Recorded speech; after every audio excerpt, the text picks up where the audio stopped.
राम श्री राम जय जय राम श्री राम जय जय राम श्री राम जय जय राम। बोलिए सियावर रामचंद्र महाराज की जय। निज मन मुकुर सुधारि वर्णो रघुवर विमल यश जोदायक फलचारि सियावर रामचंद्र की जय।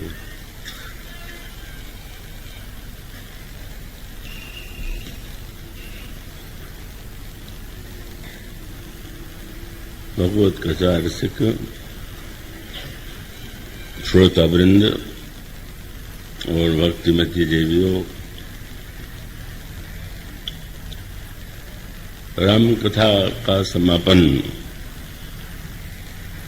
करने के पश्चात जब काकभूषुंड जी ने अपनी आत्मकथा पक्षराज गरुड़ को सुनाया तो उन्होंने ये प्रश्न किया कि सारे शास्त्र यह कहते हैं कि ज्ञान से बढ़कर के दुर्लभ कुछ नहीं, नहीं ज्ञानेन सदृशम पवित्रमिह विद्यते। और महर्षि लोमश ने आपको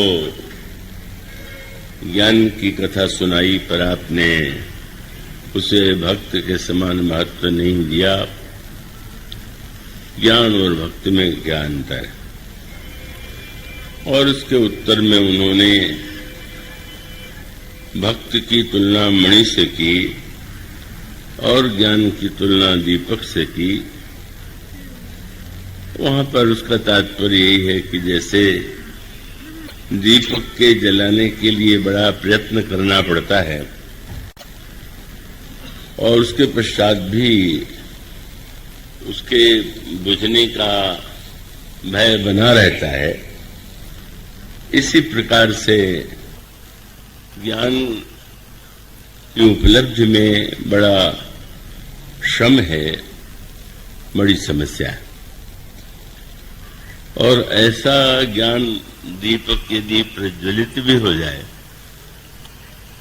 तो उसके पश्चात दीपक जलाने के बाद भी तो यह भय बना ही रहता है कि कहीं कोई हवा का झोंका आकर के दिए को बुझा न दे। तो इसलिए ज्ञान में जो ये समस्याएं हैं, जब मनुष्य ज्ञान का दीपक जला लेता है तो उसके सामने दो बाधाएं आती। मैं आशा करता हूं कि आप उसे एकाग्रता से सुन रहे होंगे। एक तो जैसे कि आपके घरों में जब प्राचीन काल में तो दिया जलाया जाता था, तो दिया जलाने का के बाद एक तो यह है कि अगर आंधी चलने लगे और तेज हवा का झोंका आ जाए तो दिया बुझ जाएगा। लेकिन मान लीजिए आप खिड़की बंद कर लें और इस तरह से बाहर की आंधी से, हवा के झोंके से अपने को बचा लें तो भीतर एक समस्या बनी रहेगी। क्या कि अगर आपकी प्रिय पत्नी ही वो तो भीतर है और वो दीपक को बुझाने में प्रयत्नशील हो जाए तो भी तो दीपक बुझ सकता है। स्त्रियां जब दीपक बुझाती हैं तो बहुधा प्राचीन परंपरा से वो आंचल के हवा के द्वारा का दीपक बुझाया जाता था। तो मानस में एक बड़ी सुंदर बात कही गई कि जो बाह्य जो विघ्न बाधाएं ज्ञान के दीपक को बुझाने के लिए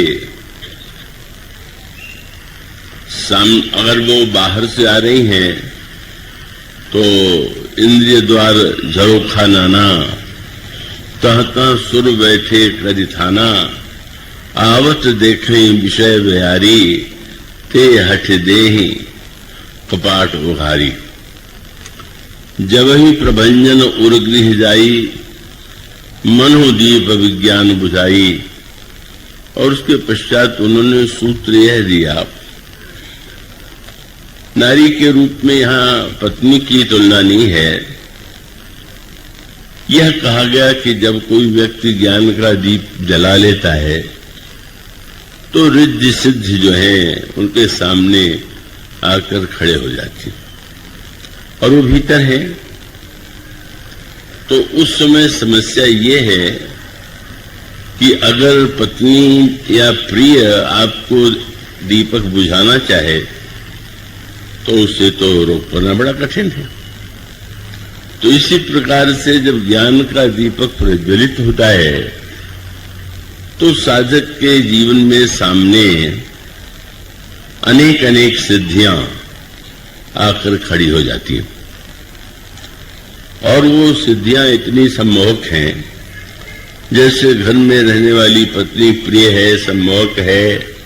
इसी प्रकार से जब सिद्धियां सामने होती हैं तो वो तो सम्मोहक होती हैं।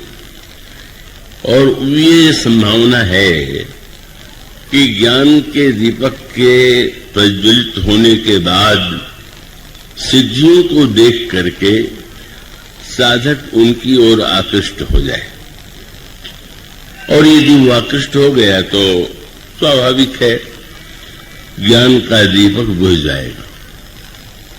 रिद्धि सिद्धि प्रेरई भव बहु भाई, तो इंद्रिय रिद्धि सिद्धि प्रेरई बहु भाई। और उस प्रकार की स्थिति में सजगता क्या है? तो ये कहा गया कि होई बुद्धि जो परम सयानी, तीन तन चितवन अनहित जानी। साधक के सामने जब सिद्धियां हों, रिद्धियां हों, तो उसका सम्मोहन इतना अधिक होता है कि व्यक्ति ऊंचे से ऊंची स्थिति में पहुंच करके भी उस सम्मोहन को रोक नहीं पाता और अपने जीवन में सिद्धि और रिद्धियों के द्वारा चमत्कारों का आनंद लेता हुआ समाज में लोक सम्मान प्राप्त करता है। तो इसका अभिप्राय है कि सिद्धियों के द्वारा तो व्यक्ति को स्वाभाविक रूप से समाज में सम्मान मिलेगा। तो अगर कोई बुराई जीवन में आ जाए तब तो व्यक्ति की निंदा होगी, पर अगर किसी के जीवन में सिद्धि आ जाए तो उसकी प्रशंसा होगी, उसकी पूजा होगी। और उस समय मानस में कहा गया कि जिसकी बुद्धि अत्यंत सयानी होगी वो सिद्धियों की ओर दृष्टि उठा करके भी न देखे। होई बुद्धि जो परम सयानी, तीन तन चितौन अनहित जानी। तो इसका अभिप्राय कि साधक के जीवन में अगर बुराई आ जाए तो लोक निंदा है, लेकिन सिद्धि आ जाए तो सम्मान है। मुझे स्मरण आता है जिन परम संत के चरणों में रहने का सौभाग्य मुझे मिला था, श्री ब्रह्मलीन उड़िया बाबा जी महाराज।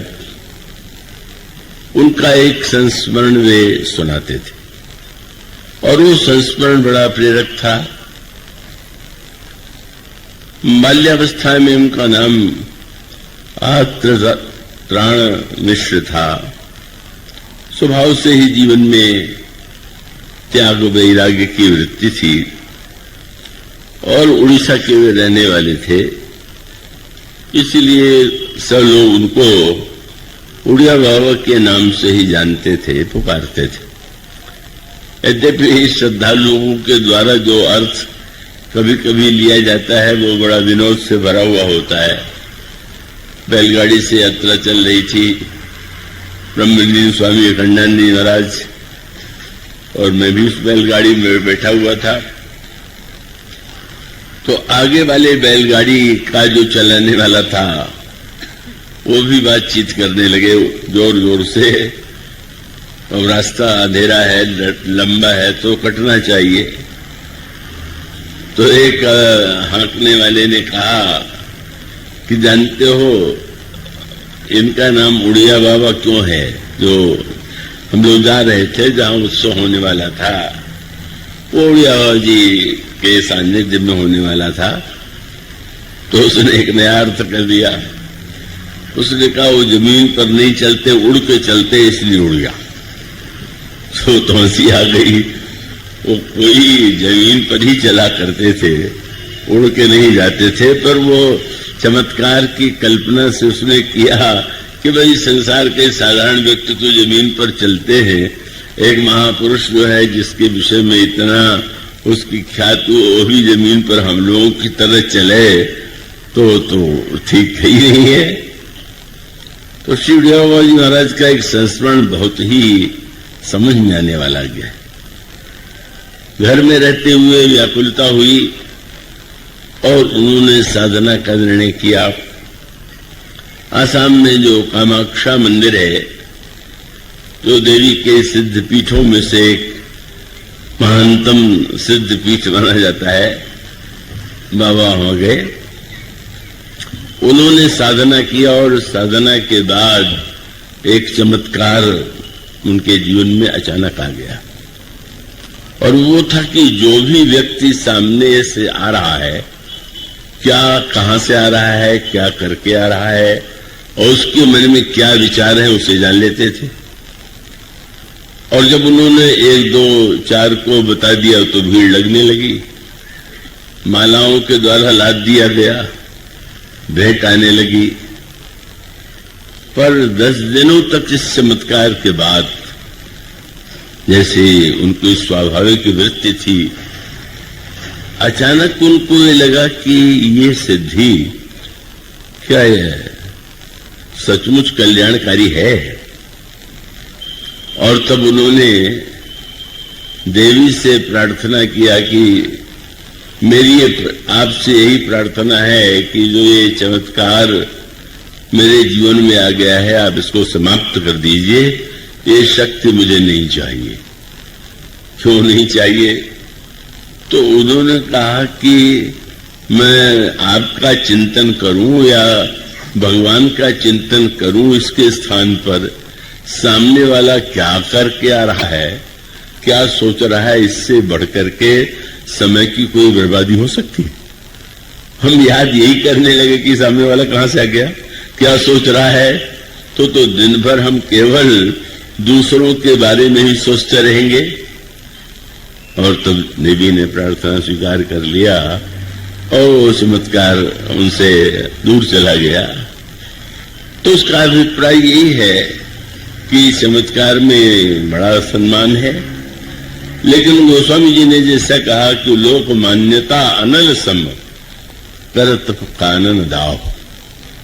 तो ज्ञान के दीपक के साथ यह समस्या है कि साधक रिद्धि सिद्धि को अपना लक्ष्य बना ले तो निश्चित रूप से संसार में उसे सम्मान भले ही प्राप्त हो, पर ज्ञान का जो चरम उद्देश्य है वो उससे दूर चला जाएगा। इसलिए आपने अगर ध्यान से देखा हो, रिद्धि सिद्धियों की बात भी मानस में बताई गई, चर्चा की गई, लेकिन सर्वदा एक विशेष बात आप पाएंगे। अब जैसे भगवान शंकर जो हैं त्रिकालज्ञ हैं, सर्वज्ञ हैं, लेकिन कैसी अनोखी सी बात है, जब सती जी के हृदय में भगवान की लीला को देख करके मोह हुआ तो बहुत समझाने का उन्होंने प्रयास किया, और बहुत समझाने पर भी जब उनके समझ में नहीं आया तो भगवान शंकर ने कहा, अगर तुम्हारे हृदय में इतना संदेह है तो तुम जाकर परीक्षा लो। जो तुम्हारे मन अति संदेहु तो किन जाई परीक्षा ले। सती जी परीक्षा लेने जा रही, भगवान शंकर तो त्रिकालज्ञ हैं, सर्वज्ञ हैं। क्या उन्हें ये ज्ञात नहीं है कि सती जी आगे क्या करने वाली? कैसी अनोखी बात है। अगर वो त्रिकालज्ञ है, सर्वज्ञ है, तो उन्हें पता है कि आगे क्या होने वाला है, क्या घटना घटित होने वाली है। लेकिन बड़ा विलक्षण सूत्र है। भगवान शंकर ने यह विचार ही नहीं किया कि सती जी कहाँ जा रही हैं और इस जाने के साथ उनके द्वारा क्या होने वाला है और इसका परिणाम क्या। और तब वो आपको एक सूत्र मिलेगा, और ये वो सूत्र यही था कि पहले तो भगवान शंकर को लगा मोरे कहे न संशय जाही, विध विपरीत भलाई नहीं। पर आप तो सर्वज्ञ हैं, त्रिकालज्ञ हैं, उपाय तो सोचिए।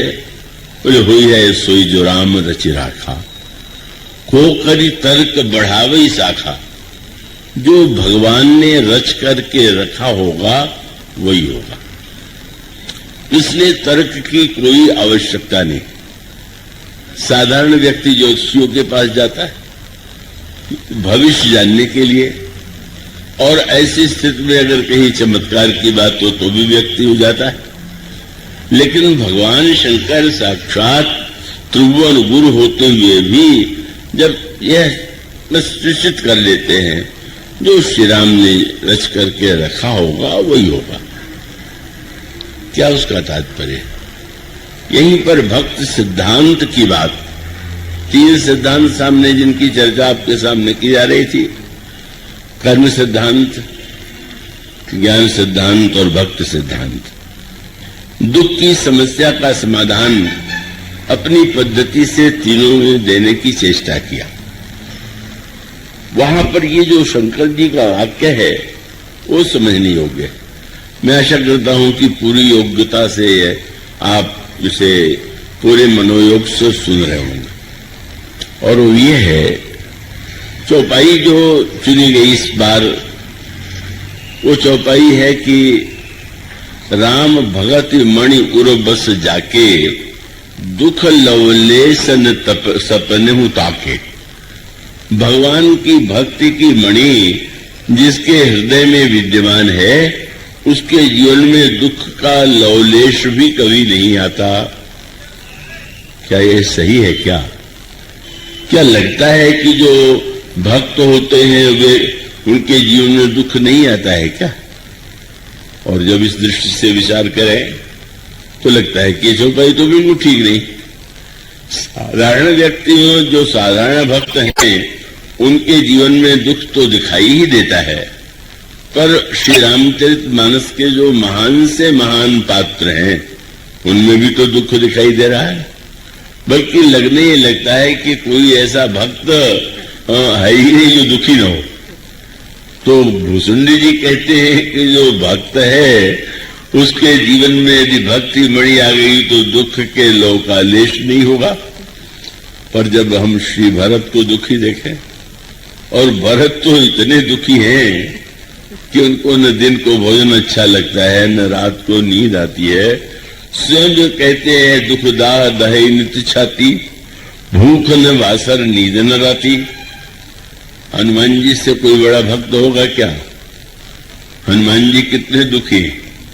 अशोक वाटिका में गए, जनक नंदिनी सीता को उन्होंने जब देखा कितनी व्याकुल हैं और किस तरह से वे बैठी हुई हैं, तो उसमें हनुमान जी की दशा क्या हो गई? गोस्वामी जी का परम दुखी भाव, पवन सुत देख जानकी दीन। हनुमान जी इतने दुखित हो गए।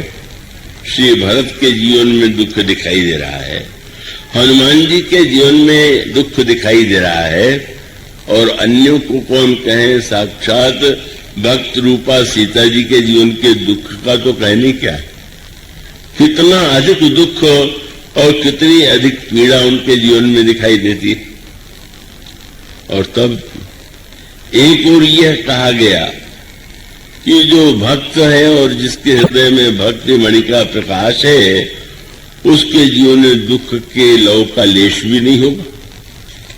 और दूसरी ओर मानस में या संसार में भी बड़े से बड़े भक्तों और संतों के जीवन में दुख की घटनाएं दिखाई देती हैं। तो ऐसी स्थिति में दोनों में से क्या बात ठीक है? और तब इसका उत्तर गहराई से समझने पर ही समझ में आता है, और वो ये है, भक्ति सिद्धांत में और उसको और अंतरंग में हम दृष्टांतों के द्वारा भी समझने की चेष्टा करें। श्री हनुमान जी महाराज मसक के रूप में लंका में बैठना चाहते हैं।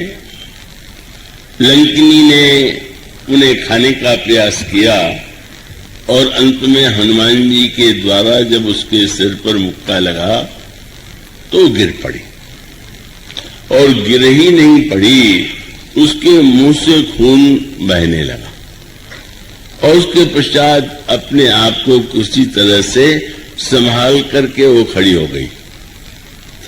उसने एक वाक्य कहा। अब कितना बड़ा आघात है, हनुमान जी मुक्का मारे, मुंह से रक्त बहने लगे, जमीन पर गिर जाए, तो ये इससे बढ़कर के कोई दुख और कष्ट की बात क्या होगी? अब कर्म सिद्धांत की मान्यता यह है कि दुख जो है वो पाप का परिणाम है और सुख जो है वो पुण्य का परिणाम है। तो ऐसी स्थिति में लंकिनी को जो ये चोट लगी, मुंह से जो रक्त के रूप में जो घटना घटित हुई, क्या उसके पाप का परिणाम नहीं है क्या? और तब अनोखा वाक्य आपको पढ़ने को मिलेगा। लंकिनी ने हाथ जोड़ करके हनुमान जी से कहा कि महाराज, मेरा पुण्य तो इतना अधिक है, वो शब्दों में उसकी विशेषता की ओर बड़े तात, मोर अति पुण्य बहुता, अति बहुत हमारा पुण्य है। ये क्या हुआ? कोई पिटने के बाद, गिरने के बाद, घायल होने के बाद ये कहेगा क्या कि मेरा बहुत बड़ा पुण्य है? वो तो यही सोचेगा किसी पाप का फल है, या किसी ग्रह की अनिष्टकारी दशा का फल है, या किसी प्रारब्ध का परिणाम है। और तब इसका अभिप्राय क्या है? इसका सूत्र यूं समझ लें संक्षेप में, और उसका महत्व है भगवान की लीला का सिद्धांत। लीला का सिद्धांत यही लक्ष्मण जी ने निषाद राज को बताया था। चर्चा जो लोग कर रहे होंगे या नए हों समझ सकते हैं कि निषाद राज के मन में बड़ा दुख है कि श्री राम को इस सुख के प्रसंग में जिस कैकेयी ने इतना कष्ट दे दिया, तो उससे बढ़कर के कोई मंदमति है ही नहीं। पर लक्ष्मण जी ने जब ये कहा कि नहीं, व्यक्ति को तो अपने ही दुख कर्म का परिणाम प्राप्त होता है, कोई दूसरा दुख और सुख को देने वाला नहीं है, तो उसके पश्चात निषाद राज यह पूछ सकते हैं कि अगर आप यह कहते हैं कि प्रत्येक व्यक्ति सुख और दुख अपने ही कर्म के परिणाम स्वरूप प्राप्त करता है, तो श्री राम को जो ये दुख मिला, क्या उसका अभिप्राय है कि उनके जीवन में भी कोई ऐसा पाप हुआ होगा, कोई ऐसा अनर्थकारी कार्य हुआ होगा? इसी का उत्तर दिया श्री लक्ष्मण जी ने कर्म सिद्धांत, ज्ञान सिद्धांत और भक्ति सिद्धांत के द्वारा, और वो समझने योग्य दृष्टांत है। और वो दृष्टांत है कि जैसे नाटक के मंच पर अगर कोई व्यक्ति पात्र आपको मंच पर रोता हुआ दिखाई दे, हंसता हुआ दिखाई दे, या दुखी हो और सुखी दिखाई दे, तो अगर अभिनेता रोता हुआ मंच पर दिखाई दे रहा है तो उसके वो पाप का परिणाम है कि नहीं? रोना अगर दुख का लक्षण है और वो रो रहा है मंच पर, और इतने नहीं, अभिनेता तो जब रोते हैं तो बेचारे जो दर्शक होते हैं उनकी आंखों में आंसू आ जाते हैं, बड़े भावुक है, रोने भी लग जाते हैं। अब उसे किसका परिणाम माने? भक्त के सिद्धांत में मूल तत्व ये है कि सृष्टि को अगर हम कर्म का परिणाम माने तो जैसा कर्म है वैसा परिणाम प्राप्त हो रहा है, और ज्ञान के सिद्धांत से माने तो इसका अभिप्राय यह है कि सृष्टि का जो मिथ्यात्व है, जिसने स्वप्न को सत्य मान लिया उसने दुखी हो रहा है। और अगर वो ये जान ले कि ये तो केवल स्वप्न मात्र है तो दुख नहीं रहेगा जीवन में। पर भक्त सिद्धांत में लीला शब्द को जोड़ा गया। ये जो संसार का निर्माण हुआ है ये क्यों हुआ, और उसका सूत्र भक्त शास्त्र ने दिया कि ये भगवान की लीला। स एकाकी ना रमत तदा द्वितीयम अस्यत। ईश्वर के हृदय में खेल करने की इच्छा उत्पन्न हुई, कौतुक करने की इच्छा उत्पन्न हुई, और अकेले तो खेल खेला नहीं जाता है, इसलिए उसने संकल्प किया संसार क्यों बनाया, बोले खेलने के लिए, लीला के लिए। और जब खेल और लीला के बनाया तो उसका अर्थ मंच पर अभिनेता का रोना न उसके पाप का परिणाम है और न तो किसी ग्रह दशा का परिणाम है, बल्कि सत्य तो ठीक उल्टा है। उल्टा क्या है कि अभिनेता जब मंच पर रोता हुआ दिखाई दे और दर्शक रो रहे हों तो सबसे अधिक प्रसन्न कौन होता है, वो रोने वाला अभिनेता। मन ही मन सोचता है क्या बढ़िया मैंने रो के दिखाया कि सब रोने लगे, और मैं रो तो ही रहा था, मुझे तो ये नाटक में पाठ दिया गया था इसलिए ऐसा मैंने किया।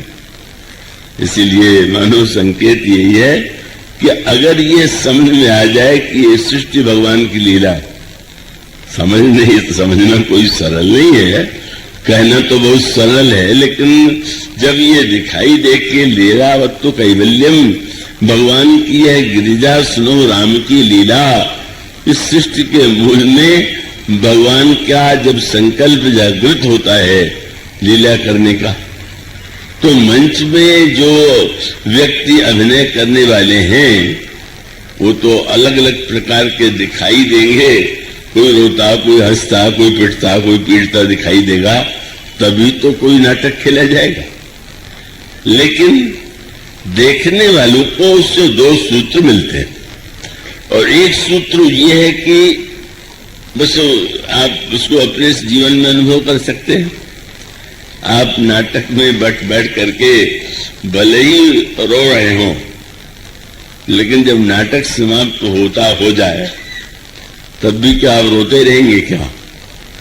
तब आपको याद कर लेना होगा कि नहीं भाई ये तो एक नाटक में हुआ और बड़ा सशक्त नाटक हुआ, और ऐसी स्थिति में उस समय आपने करुणा का आनंद लिया, और उस करुणा की पीड़ा में जो आपके आंसू हैं वो किसके परिणाम?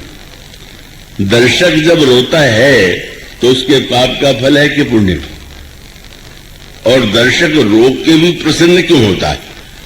आपने देखा वो लोग कहते हैं भक्त भगवान की कथा कहते कहते भक्तों के आंसू आ जाते हैं। तो आंसू तो नकली भी आ सकते हैं, असली भी आ सकते हैं, पर आंसू का अर्थ क्या? आंसू का तात्पर्य तो यही है कि वो वस्तुतः उस लीला की तन्मयता के कारण उसको जो अनुभूति हो रही है, यद्यपि वो दुख का लक्षण है, पर अंतर क्या है? कोई दूसरी जगह पिटे तो दुखी होगा, पर नाटक में पिटने की बात देख के उसको प्रसन्नता इसलिए हो लेती है कि हम पिटे भी नहीं और पिटे का दृश्य भी देख लिया। स्वयं उस अनुभूति में जो एकाग्रता है, तन्मयता है, उसका आनंद ही व्यक्ति के जीवन का। मानो जब हम नाटक को नाटक के रूप में देख लेते हैं तो लगने लगता है कि जो कुछ दिखाई दे रहा था वह तो एक नाटक का अंग ही था। और रामायण में इस लीला सिद्धांत का बड़े विस्तार से वर्णन किया गया है। ये भक्तों के जीवन में जो दुख की घटनाएं हैं, जो दुख दिखाई दे रहा है, उसके मूल में क्या तात्पर्य है, क्या उद्देश्य है? अब मानस के प्रारंभ में ही प्रसंग आता है, देवर्षि नारद के हृदय में अभिमान उत्पन्न हो गया। काम क्रोध लोभ को जीत लेने के पश्चात वे भगवान शंकर के पास जाते हैं। भगवान शंकर उन्हें उपदेश देते हैं, संकेत करते हैं कि आप इसका वर्णन भगवान विष्णु से न कीजिएगा। उन्होंने वर्णन किया और वर्णन करने के पश्चात फिर वो विश्व मोहिनी को देखकर कितने सम्मोहित हुए और किस तरह से उन्होंने विश्व मोहिनी को पाने के लिए भगवान से सुंदरता मांगी, कैसे भगवान ने उन्हें बंदर का रूप दे दिया।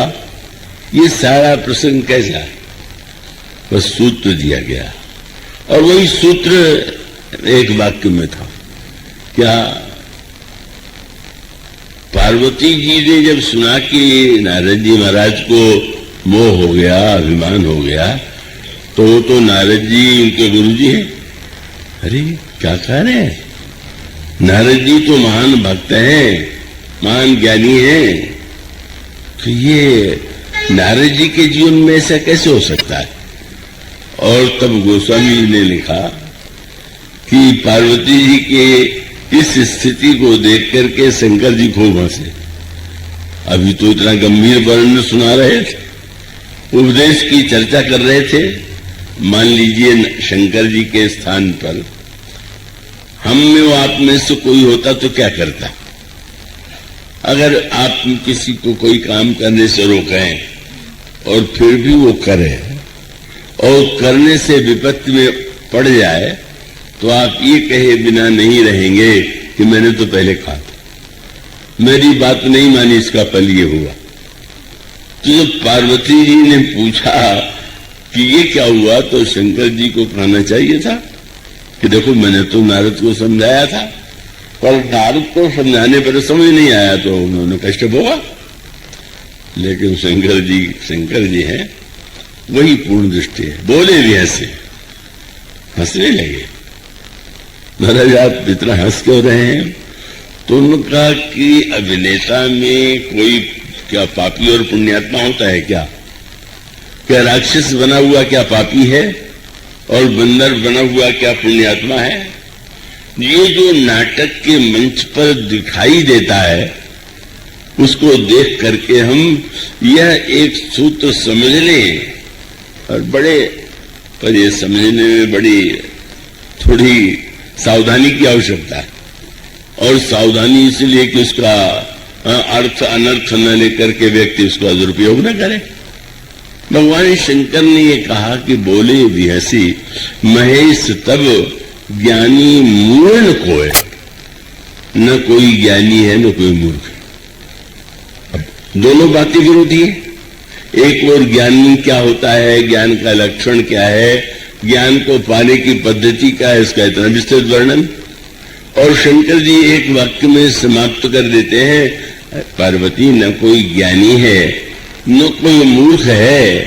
तब बोले जे ही जस रघुपति करही जब सो तस तही सन होए।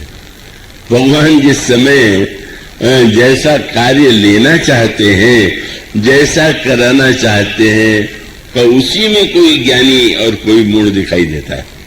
और इसीलिए तो नारद जी के प्रसंग में जो ये दोषों का वर्णन किया गया है, इसका अर्थ ये न मान लें कि जो हमारे जीवन में घटना होती है ये भगवान की लीला। क्यों? वे तो बुरे से बुरा कार्य करते हुए आप कहेंगे वे तो भगवान की लीला है, हम क्या करें। अगर कहीं ऐसा आपने मान लिया, और ऐसे मानने वालों की कमी नहीं है,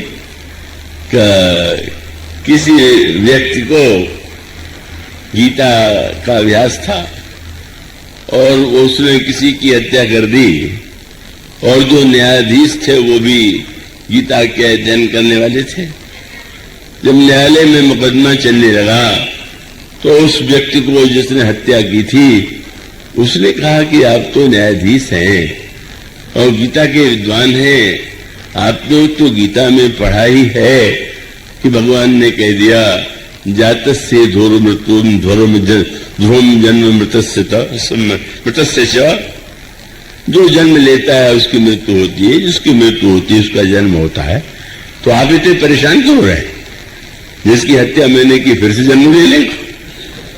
अगर कोई व्यक्ति गीता का श्लोक पढ़ करके उद्धरण दे तो क्या न्यायाधीश कहेगा कि वाह तुम तो बड़े तत्वज्ञ हो, तुम्हें मुक्त कर देते हैं। दोनों को स्तर पर समझना चाहिए। एक जी ने कहा अब हमने बुरा कार्य किया तो हमें को दंड मिलना चाहिए। तो मैंने कहा तुमने बुरा कार्य किया तो तुम्हें जो दंड मिला वो भी तो उन्होंने दिया। बुरा कार्य में तो तुम उनको दोषी मान रहे हो और दंड में उलाहना दे रहे हो कि मुझे दंड क्यों मिला। इसका अर्थ है ये दृष्टि नहीं है। वस्तुतः ये कक्षा है और समझने योग्य, ये बड़ी सावधानी के प्रसंग होते हैं। और खास करके जो सिद्धांत जितनी ऊंचे होते हैं उतने उसकी वो समझने और उसको जीवन में उसका अर्थ लेने में व्यक्ति को सावधान होना चाहिए।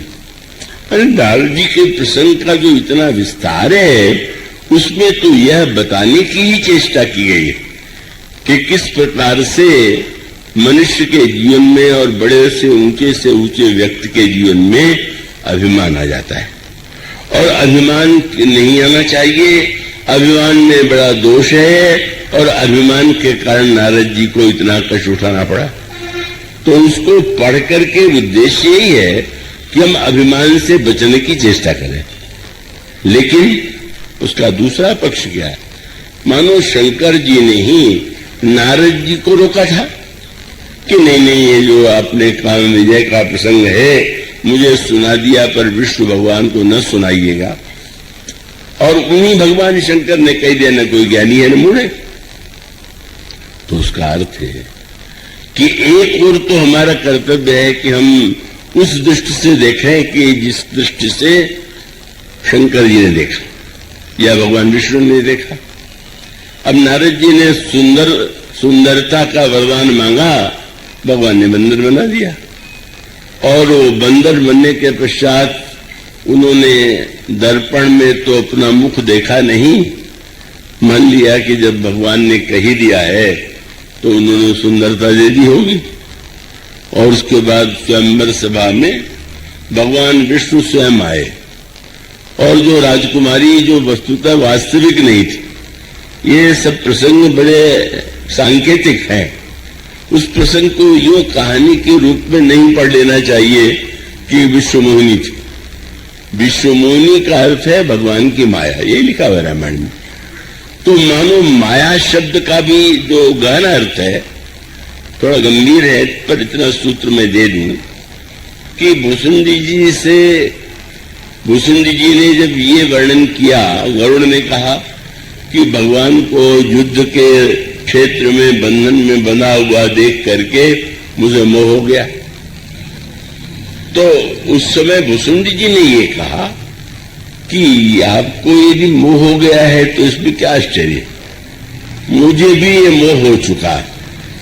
और तब प्रश्न आया कि अगर बुरे व्यक्तियों के जीवन में मोह दिखाई दे और अच्छे भक्तों के जीवन में भी मोह दिखाई दे तो उन दोनों में क्या अंतर है? और तो वह एक सिद्धांत वाक्य है, वो वाक्य थोड़ा बहुत गंभीर होने से उतना उसको विस्तृत रूप से नहीं, केवल सूत्र रूप में उन्होंने कहा कि माया के भी दो रूप, और वो दो रूप का उन्होंने नाम दिया विद्या अपर अविद्या शुभ। एक माया विद्या माया है और दूसरी अविद्या माया है। जो संसारी व्यक्ति है वो अविद्या माया से ग्रस्त दिखाई दे रहा है और जो भक्त हैं उनके जीवन में विद्या माया के द्वारा ऐसी स्थिति आती है। इसलिए रामायण के उत्तरकांड में आप यदि उसको गंभीरता से पढ़ते हो, जब कभी लोग पढ़ते हैं, उन्होंने कहा हरि सेवक ही न व्याप अविद्या, हरि प्रेरित व्यापित ही विद्या, ताते नासन होई दास कर, भेद भगति बाढ़े विहंग वर्ग। की आवश्यकता नहीं हो। विद्या अविद्या का सूत्र यही कि नारद जी के जीवन में जो कुछ घटित हो रहा है वो वस्तुतः क्या सचमुच सत्य है क्या?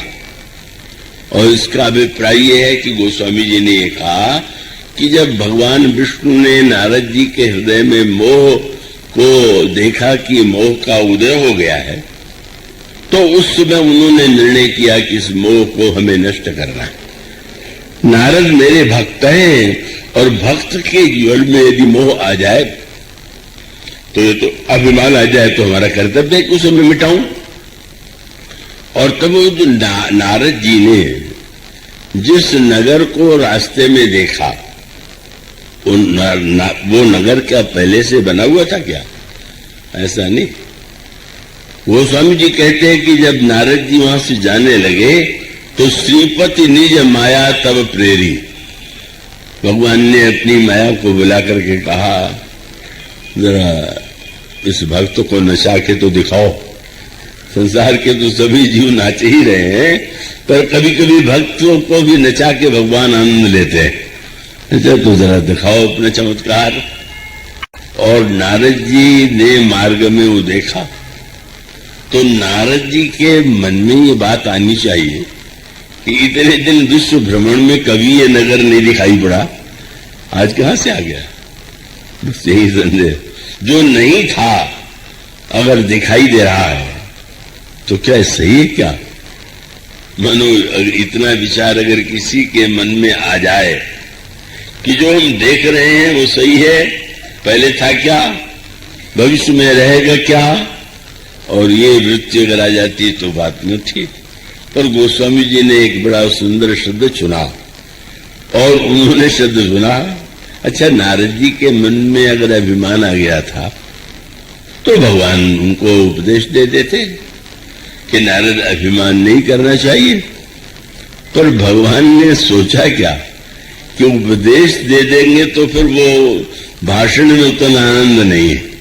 तब भगवान ने कहा कि अब ऐसा करें कि मुनिकर हित मम कौतुक हो। एक नाटक भी तो होना चाहिए, एक खेल भी तो होना चाहिए। इसलिए कौतुक की भूमिका भगवान के मन में आई। तो भगवान ने सोचा बस कौतुक कुछ बढ़े, और बढ़ने के लिए माया को प्रेरित कर दिया। माया का हाथ, वो नगर भी सही नहीं, माया उसका हाथ दे करके नारद जी ने जो समझा वो भी कुछ नहीं।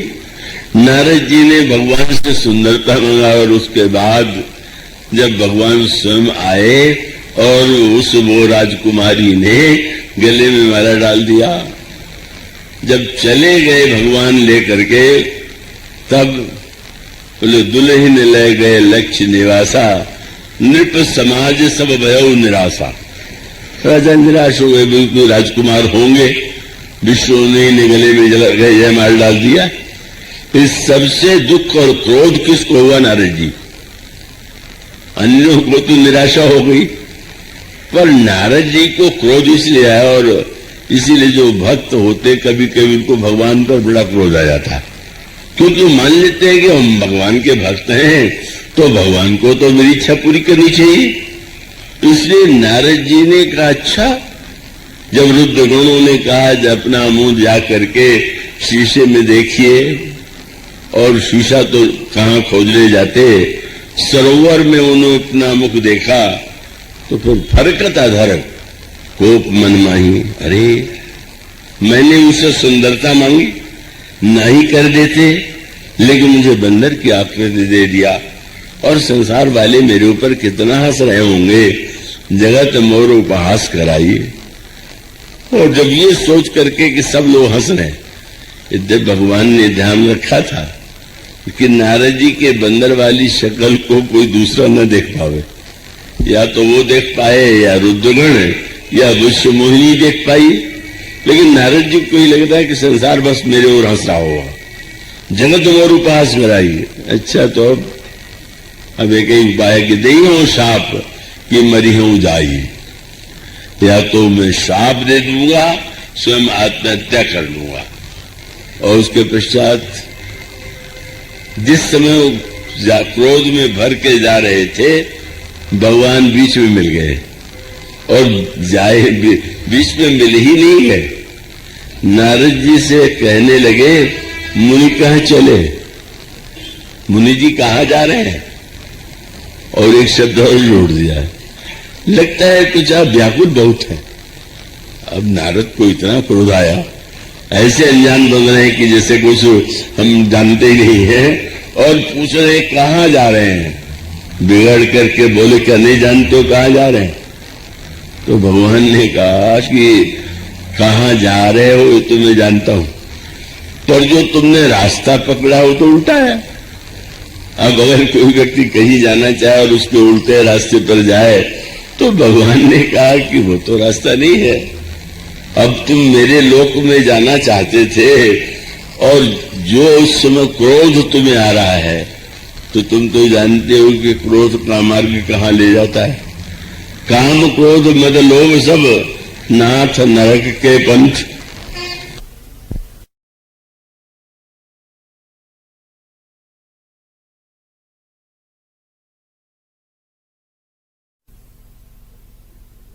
के बीच में मिल गया कि मैं तुम्हें उधर जाने से रोकूं।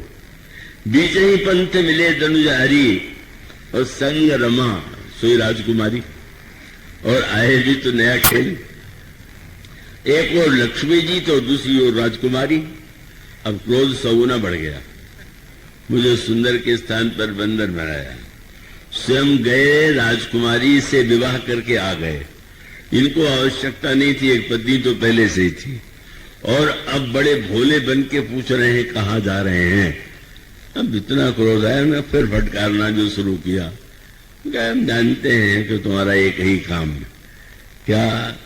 बोले परम स्वतंत्र न सिर पर कोई, भावई मन ही करो तुम सोही, भले ही न मंद मंद ही भल करहूं, विस्मय हरस नहीं कछ डरहूं। सारी व्याख्या बदल दिया। क्या? बोले वो तुमने मुझे ही थोड़ी ठगा है, तुम्हारा तो स्वभाव है। दह की परिचय सब काहू, अति असंख्य मन सदा छाहू। और उसका कारण यह है कि संसार के लिए तो कर्म सिद्धांत तुमने बना दिया कि जो जस करे सो तो फल चाखा, और तुम अपने लिए पूरे कर्म शुभाशुभ तुम्हें न बाधा, और अब लगी तुम्हें ही न काहू साधा। आज तक किसी ने तुमको ठीक करने की चेष्टा नहीं करी। अब मैं करूंगा, अब मैं बताता हूं तुम्हें। और फिर कहा कि तुमने जिस तरह से मेरी दुर्दशा कर दी, हंसी का पात्र बना दिया, तो मैं तुम्हें शाप दूंगा। दीजिए महाराज, क्या देंगे? बोले एक तो ये कहा कि तुमने राजकुमार बन करके मेरा विवाह नहीं होने दिया, तो तुम्हें पत्नी के वियोग में बहुत दुख उठाना पड़ेगा। राजकुमार बनोगे पत्थर पत्नी के वियोग में दुख होगा। और तुमने मुझे बंदर की शक्ल दिया है, इसे बंदर ही तुम्हारी सहायता करेंगे। जब ये शब्द सुना तो बंदर क्या थे? नारद जी तो क्रोध में शाप दे रहे थे, और किसी को शाप कोई मिले तो कितना दुखी हो जाता है। पर नारद जी के शाप को सुनकर के भगवान इतने प्रसन्न हुए। गोस्वामी जी जब उन्होंने कहा कि अब पंचे मोहि जौन धरि देहा, सोई तन धरो शाप मेहा, कभी आके तुम कीन हमारी, करी है किस सहाय तुम्हारी, तो साप शीश धरी। नारद जी का शाप सिर पर ले लिया। सिर पर क्यों? नारद जी ने कहा तुम्हारे सिर पर तो कोई है नहीं। तो भगवान ने कहा रे भाई, भक्तों का तो वरदान ने शाप भी मेरे सिर पर आप जो दे रहे हैं। और सांप शीश हरस ही है, बहुत प्रसन्न हो गए। जिसने शाप दिया उससे अधिक उल्टा हो गया, भगवान तो बड़े प्रसन्न हो रहे। नारद जी को आश्चर्य हुआ, इतने प्रसन्न क्यों हो रहे? तो भगवान ने कहा कि मैं ये सोच करके आज हर्षित हो रहा हूं कि संत और साधु कैसे हुआ करते हैं। क्या? बोले ये संतों का लक्षण माना जाता है कि जो किसी का अपकार कर ही न सके, जो दूसरे को कष्ट दे ही नहीं। तो तुमने तो क्या यही तुमने साफ दिया है? क्या तुमने कही तुम बनोगे, तो आपने तो वरदान दे दिया। संसार में हमें तो तुम कह सकते तुम दरिद्र मनुष्य हो गए, तुमने कह दिया राजकुमार। और तुमने जब ये कहा कि मेरा विवाह नहीं होने दिया इसलिए पत्नी के वियोग में तुम्हें दुख होगा, तो तुमने तो वरदान दे दिया। क्या? अगर तुम सचमुच दुख देना चाहते तो कह देते कि तुम्हारा विवाह भी नहीं होगा। पर जब तुमने कह दिया कि पत्नी के वियोग में दुखी होगे तो तुमने कह ही दिया कि विवाह जरूर होगा। तो ये तो हर तरह से तुम्हारा वरदान तो बड़ा आनंददायक। और तब सूत्र है, जब नारद जी साप दे चुके तो भगवान ने एक खेल किया, तो साप शीश धरी हरस ही प्रभु बहु विनती कीन। नारद जी की स्तुति करने लगे। पहले तो नारद जी स्तुति किया करते थे, आज भगवान ने स्तुति किया। और निज माया कै प्रबलता करस कृपा निधि लीन। और तब नारद जी ने देखा तो क्या दृश्य था, तब हरि माया दूर निवारी, नहीं तह रमा न राजकुमारी, न राजकुमारी न लक्ष्मी, अकेले भगवान खड़े। ओ माया दूर हुई, चरणों में गिर गए। रे महाराज, मैं तो क्या कह गया, कितना बड़ा अपराध मुझसे हो गया। मैंने क्या शब्द आपसे नहीं कह डाला, मैं दुर्वचन कहे बहु तेरे। और सबसे कहने लगे कि महाराज मिशा हो मम शाप कृपाल, मैंने ही शाप दिया था, मैं कहता हूं मेरा शाप झूठा हो जाए। भगवान ने तुरंत कहा, महाराज ये क्या कर रहे हो, इतनी कठिनाई से तो नाटक तैयार किया, अब तुम उस नाटक को बिगाड़ने पर तुले हो। भगवान का शब्द क्या था, उन्होंने कहा मिशा हो शाप कृपाला। भगवान ने कहा, नारद क्या तुम सुन रहे हो, जो तुमने किया, जो तुम कह रहे हो, ये सब तुम कर रहे हो क्या? बोले मम इच्छा, मेरे ही मन में आया कि जरा कुछ होना ही चाहिए खेल, तो उसके लिए मैंने अपनी इच्छा के लिए इतने बड़े नाटक की कल्पना किया। और ऐसी स्थिति में तुमने उसमें प्रारंभ में तो सहयोग दिया, अब उसको वापस ले रहोगे तो बिल्कुल नहीं। ऐसा ही होना चाहिए। और इसीलिए गोस्वामी जी ने बड़ा सुंदर शब्द चुना, और वो शब्द ये है कि रुद्रगण जो है उन्होंने नारद जी की हंसी उड़ाई। नारद जी भी सुमोहिनी का सौंदर्य देख करके मुग्ध हो गए। तीनों के लिए गोस्वामी जी ने एक ही शब्द चुना, और शब्द क्या है?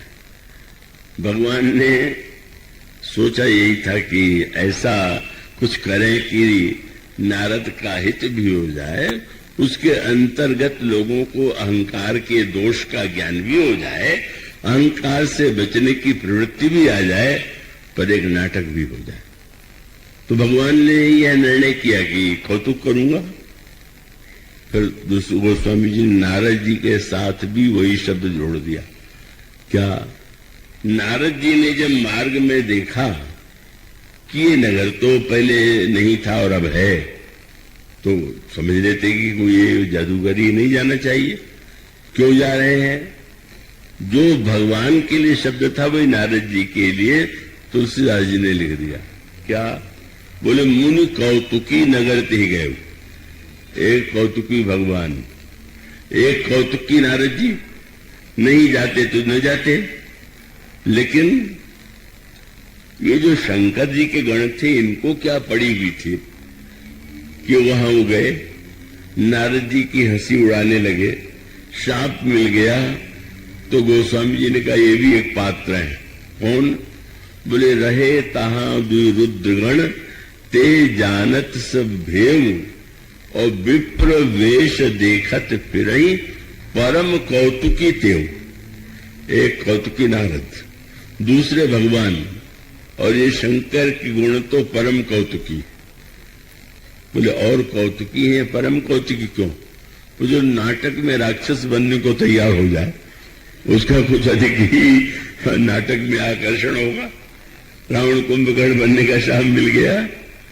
मानो सूत्र क्या है कि एक और यह सब कुछ भगवान का कौतुक है, और कौतुक के लिए शंकर जी पूरी कथा सुनाते हैं, अभिमान की बुराई बताते हैं, अभिमान से बचने का उपाय बताते हैं, और अंत में वही बात लड़कपन में मुझे याद है, गांव में छोटा हमारे यहाँ एक बड़ी बूढ़ी महिला थी, परिवार की नहीं थी, पास में तो सारे बच्चे एकत्र हो जाते थे, क्योंकि उनको बहुत सी कहानियां याद थी और कहानियां बड़ी सुन के उनके मुंह से बहुत आनंद आता था और बड़ी भावपूर्ण और करुणापूर्ण और तरह तरह की कहानियां सुनाती थी। लेकिन कहानी के अंत में एक जो दोहा वो कहती थी, उसका आनंद उस समय तो ले नहीं सकते थे, और वो भी शायद उसका अर्थ उतना न जानती हूँ। उनको ही बताया गया होगा कि सब कहानी सुनाने के बाद ये दोहा जरूर सुना देना चाहिए। तो दोहा क्या था, एक तुकबंदी, पर बहुत बड़ी बात थी। जीता फुआ थी, वो अंत में कहा करती थी, कहानी बड़ी मिठी, कहानी जो है वो तो बड़ी मीठी है, कहानी बड़ी मिठी पर बात सकल झूठी। कहानी मीठी तो है पर जितना है सब झूठा, और घड़ी घड़ी विश्राम बोलो सीताराम। अंत में उन्होंने की समाप्ति बहुत सुंदर थी कि भाई जो सुनाया उसको सत्य न मान लेना। फिर वो तो मैंने कहा परंपरा की दृष्टि से, पर मानो जब वह दृश्य नारद के संदर्भ में, और वो कौतुक का विस्तार तो यहाँ तक हो गया कि अगर भगवान राम सीता जी के वियोग में विलाप कर रहे हैं, और विलाप, ऐसा विलाप क्या किसी ने किया होगा। गोस्वामी जी कहते हैं भगवान वृक्षों से, लताओं से, पशुओं से सीता जी का पता पूछ रहे हैं। तुम देखी श्रिता मृगनैनी खंजन मृग सपो कपोत। इस तरह से भगवान राम इतना रुदन कर रहे हैं, इतना विलाप कर रहे हैं, और तब लक्ष्मण जी बार बार उनको समझा रहे हैं, महाराज धैर्य धारण कीजिए। लक्ष्मण समझाए बहु भांति, खोजत चले लता तरुपाती। और उसके बाद ये दृश्य मिट गया और पंपा सर के निकट भगवान पहुंचे, और पहुंचने के पश्चात भगवान ने जब देख लिया कि यहां पर और कोई नहीं है, तो एक नई बात उन्होंने लिखी। क्या बोले, बैठे परम प्रसन्न कृपाला। अब इतना विलाप कर रहे थे, गोस्वामी जी कहते भगवान नाम बड़े परम प्रसन्न, सीता जी कारण हो गया, उनके लिए विलाप कर रहे थे। गोस्वामी जी कहते बैठे परम प्रसन्न कृपाला, और कहता अंजुसन कथा रसाला। लक्ष्मण जी को सुना रहे थे कथाएं। उस समय नारद जी ने सोचा कि वो मैंने भगवान को श्राप दे दिया था, और कितना दुख उठा रहे हैं मेरे शाप को सत्य करने के लिए, इतने दुखी हैं, इतने व्याकुल हैं। तो मोर शाप करी अंगीकारा, सत राम नाना दुख भारा। ऐसे ही प्रभु ही विलोकौ जाई। जैसे भगवान के इस रूप को तो जाकर के देखे, सो भगवान को जो ही पता लगा कि नारद आने वाले, तो क्या हुआ। जैसे रंगमंच पर आपने घटनाओं को देखा और देख करके आप बिल्कुल तदाकार हो गए हो।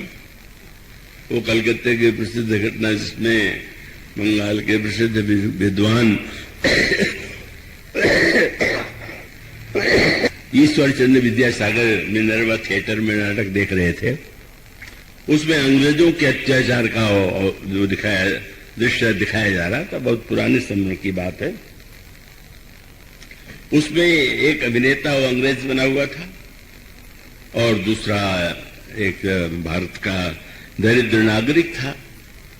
और जो वो अत्याचार का दृश्य देखा विद्यासागर ने, तो इतना क्रोध आया कि पैर से जूता निकाल करके उस अभिनेता के मुंह पर मार दिया। अब चारों ओर सनसनी फैल गई, ये क्या हुआ, कैसे हुआ। नाटक तो पूरा हुआ, पर उस अभिनेता ने आकर के विद्यासागर को प्रणाम किया, बड़ी कृपा किया आपने। मैं एक बात आपसे कह दूं कि ये जूता आपको नहीं लौटाऊंगा। क्यों? बोले मेरी योग्यता का इससे बड़ा प्रमाण पत्र कोई मिले ही नहीं था कि मुझे सचमुच आपने अंग्रेज मान लिया, अत्याचारी मान लिया, और इतना आपको सत्य लगा कि आपने जूता भी चला दिया। तो ये तो बहुत बड़ा प्रमाण पत्र है। वो स्वामी जी ने क्या कहा कि नारद जी तो ये पर्दा गिर गया हो, और जिन अभिनेताओं को अभी लड़ते झगड़ते देख रहे हो, वही अकेले में बैठे हुए तो क्या पर्दे की आड़ में भी लड़ते झगड़ते मिलेंगे क्या? वो तो आनंद से बात कर रहे हैं और चर्चा कर रहे हैं कि हाँ कैसा रहा नाटक, कैसी सफलता मिली। तो उस समय गोस्वामी जी ने कहा कि भगवान ने जो ही नारद को आते देखा, बोले लक्ष्मण तो फिर से नाटक शुरू हो जाए, अब पर्दा उठने वाला है। और तब नारद जी ने जब आके देखा तो भगवान की आंखों में आंसू है। बोले विरहवंत भगवंत ही देखी, नारद उर्भा सोच भी सीखी। अरे देखो तो भगवान कितने दुखी हैं। और गोस्वामी जी ने कहा कि फिर नारद जी ने भगवान की स्तुति किया, और स्तुति करने के बाद उन्हें लगा कि भगवान प्रसन्न हो गए। विनती बहुविधि, नारद जी ने भगवान की प्रार्थना किया और प्रार्थना सुन के लगा कि भगवान प्रसन्न हो गए। न वो पहले दुखी थे न प्रसन्न हो गए। वो तो नारद को ये लगा कि अब ये सोच के कहीं ये तो नहीं सोच रहे हैं किसी नारद ने हालत मेरी किया है, और इसलिए कहीं बुरा तो माने नहीं बैठे हुए हैं। और भगवान ने ऐसा खेल दिखाया, नारद जी को लगा प्रसन्न है। तो फिर नारद जी ने पूछ दिया, महाराज मैं जानना चाहता हूं कि आपने मेरा विवाह क्यों नहीं होने दिया? कितने खराब समय में कितना खराब प्रश्न है, कितना बड़ा व्यंग है। मतलब है कि आप तो पत्नी के लिए रो रहे हैं और मुझसे विवाह भी नहीं होने दिया। और आपका कैसा विचित्र कार्य है कि शंकर जी ने आपसे, और शंकर जी ने कहा सारे देवताओं से कि मैं विवाह नहीं करूंगा, और आपने प्रकट होकर के कहा नहीं विवाह कर लो, और मैं विवाह करना चाहता था तो आपने होने नहीं दिया। ये कैसा आपका व्यवहार? पर प्रश्नोत्तर का आनंद कितना सुंदर था, वो हंसने लगे। और नारद से उन्होंने कहा, नारद दो तीन बातें भगवान ने कही। एक तो उन्होंने कहा ज्ञानी मेरा बड़ा लड़का है, बालक, और भक्त मेरा छोटा बालक है। भगवान ने कहा यह जो माता पिता है उनको बड़े और छोटे बालक में प्रेम तो होता है। मोरे प्रौढ़ तनय सम ज्ञानी, बालक शिशुम भगत अमानी। और तब बालक की चिंता माँ को सदा बनी रहती है, और बड़े बालक के बारे में होता है कि ठीक है ये अपना भला बुरा जानता है। तो नारद भगवान शंकर तो बड़े पुत्र कह लो, और तुम छोटे पुत्र। बड़े लड़के कभी कभी कहते हैं विवाह नहीं करेंगे, तो घर वाले पिता कहते नहीं जरूर करना चाहिए। पर छोटा बच्चा बारात को देखे, बाजा बजता हुआ देखे, तो बहुधा कह देगा हमारा विवाह कब होगा। उस बेचारे को विवाह का दृश्य इतना अच्छा लगा। और अगर कहीं उस बच्चे से पूछ दिया जाए कि तुम विवाह किससे करोगे, तो उसे पता नहीं कि कहाँ विवाह होता है कहाँ नहीं होता है। वो तो घर की किसी कन्या का, पड़ोस की किसी कन्या का नाम लेगा, उससे मेरा ब्याह करा दो। बोले नारद तुम छोटे बच्चे हो, शंकर जी बड़े बच्चे थे, विवाह नहीं करते थे, तो विवाह कराना ठीक ही था। पर तुम्हें इसलिए मैंने रोका, और रोकने का कारण ये था कि तुमने विवाह तो करना चाहा, पर मैंने पता लगाया कि तुम विवाह करना किससे चाहते हो। और जब पता चला कि मेरी ही माया से विवाह करना चाहते हो, तो मैं समझ गया पक्का बच्चा है। अब जब मेरी ही माया, उससे तो किसी का विवाह आज तक हुआ नहीं, और ये उसी से विवाह करना चाहता है।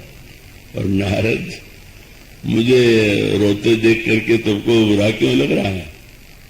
ये तो तुम्हारी कृपा है। कृपा माने कोई बालक अग्नि में हाथ डालने के लिए चला और मां ने उसका हाथ बचाने के लिए हाथ पकड़ा, और पकड़ते समय मां का हाथ बालक के हाथ से आगे चला गया। बालक का हाथ बच गया पर मां का हाथ जल गया।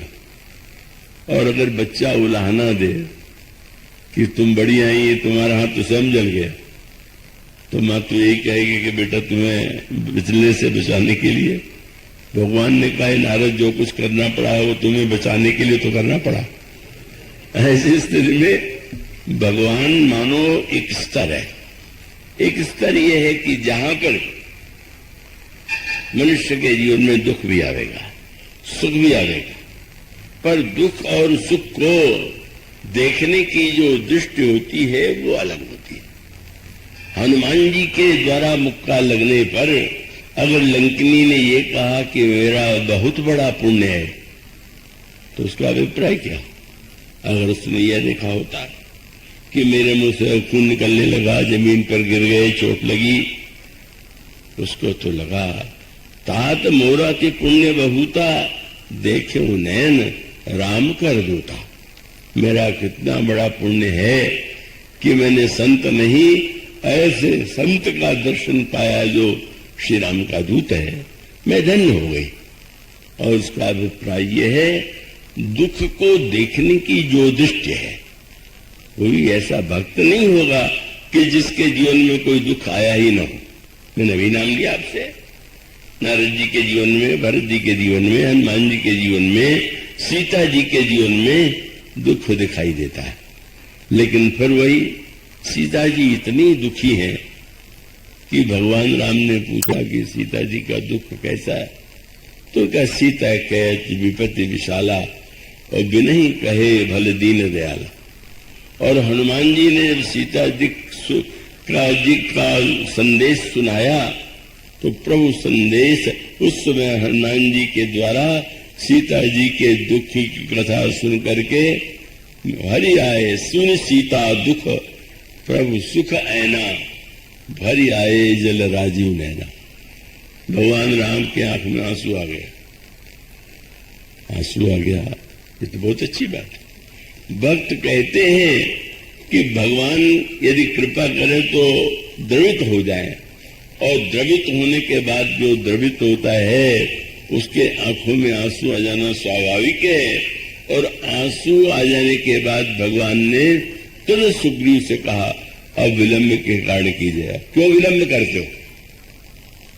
मानो एक ओर देखें कितनी दुखी है सीता जी, जिन्हें दुख करके हनुमान जी कितने अधिक दुखी हो रहे हैं, और दूसरी ओर भगवान राम रो रहे हैं। पर ये रोने की योजना किसने बनाई थी? ये दुख की योजना किसने बनाई थी? और तब आप पढ़ते हैं कि एक दिन दंडकारण्य में जब लक्ष्मण जी फल लेने के लिए गए थे, तो प्रभु ने सीता जी से अकेले में कहा, एक नाटक करने जा रहा हूं। तो महाराज लक्ष्मण के सामने क्यों नहीं कहा?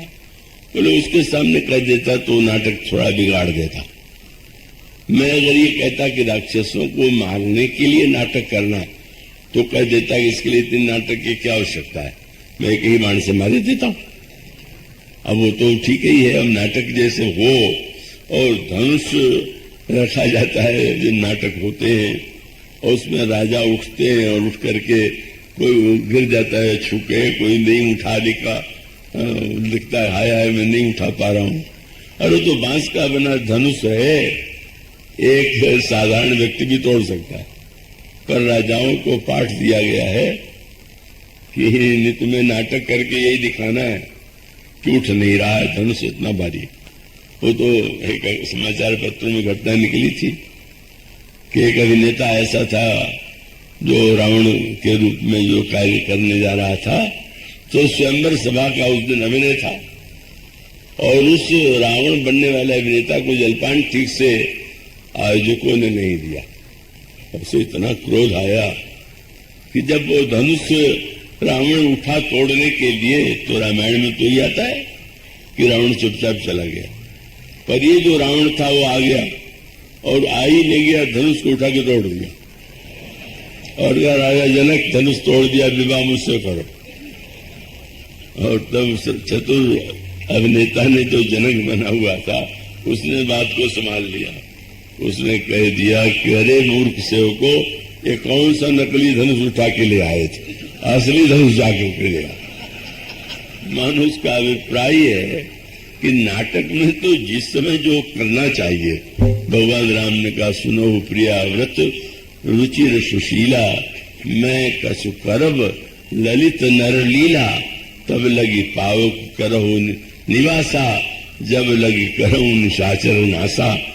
एक योजनाबद्ध रूप से भगवान ने योजना बनाई, सीता जी को अभिनय सौंपा गया और उस अभिनय के अनुकूल में आगे की घटनाएं हुई। और इसका अर्थ क्या हुआ कि तत्व तो जो कुछ हुआ वो एक नाटक का अंग था, लेकिन नाटक में जो आपको दिखलाया जाता है उसको झूठे ही मत मान लीजिए, क्योंकि उसका उद्देश्य होता है। नाटक देख करके दर्शक आनंद ही नहीं लेता है। नाटक में अगर ये लगे कि बुरे कार्य करने वाले अपराधी को दंड मिला तो सामने वाले के हृदय में बुराई से बचने की प्रेरणा प्राप्त हो। और इसका अर्थ यह है कि जब व्यक्ति ये दुख आदि की घटनाओं को केवल घटनाओं के रूप में देखता है, हमारी इच्छा पूरी हो गई तो सुखी हो गए, नहीं पूरी हुई तो दुखी हो गए। लेकिन जो भक्त है, निषाद राज से लक्ष्मण जी ने यही कहा, तुम कह रहे हो कि इस कुश की सैया पर सोए हुए हैं, लेकिन तुम दुखी हो रहे हो, तो जिसको सोना पड़ रहा है वो भी दुखी है क्या? श्री राम से पूछो, बन जाने से उन्हें दुख हुआ है क्या? कुश की सैया पर सोने से उन्हें दुख हुआ है क्या? उन्होंने कहा भगत भूमि भूसुर सुरभि सुरहित लागी कृपाल, व्रत चरित्र धरि मन जो तन सुनत मिटे ही जगजाल। मानो ज्ञानी कर्म सिद्धांत कहता है अपने ही कर्म का परिणाम हम भोग रहे हैं, दूसरे को दोष मत दीजिए। ज्ञान सिद्धांत कहता है संसार मिथ्या है, और जैसे सपने में भी दुख की घटना देख करके रुलाई आ जाती है, व्यक्ति जगने पर भी थोड़ी देर तक दुखी रहता है, कर समझ लिया तो वो उसका मिट जाता है।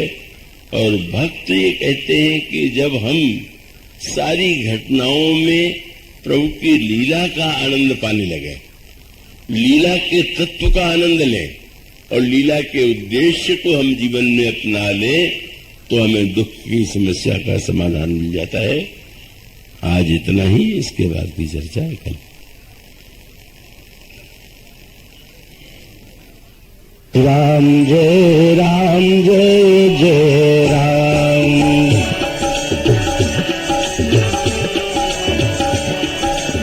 सीताराम सीताराम सीताराम कहिए, जाहि विधि राखे राम ताहि विधि रहिए। सीताराम सीताराम सीताराम कहिए, जाहि विधि राखे राम ताहि विधि रहिए। मुख में हो राम नाम राम सेवा हाथ में, मुख में हो राम नाम राम सेवा हाथ में।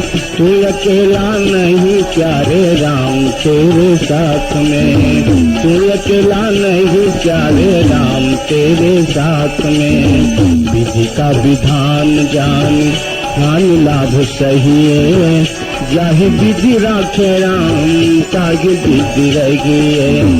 सीताराम सीताराम सीताराम कहिए, जाहि विधि राखे राम ताहि विधि रहिए। सीताराम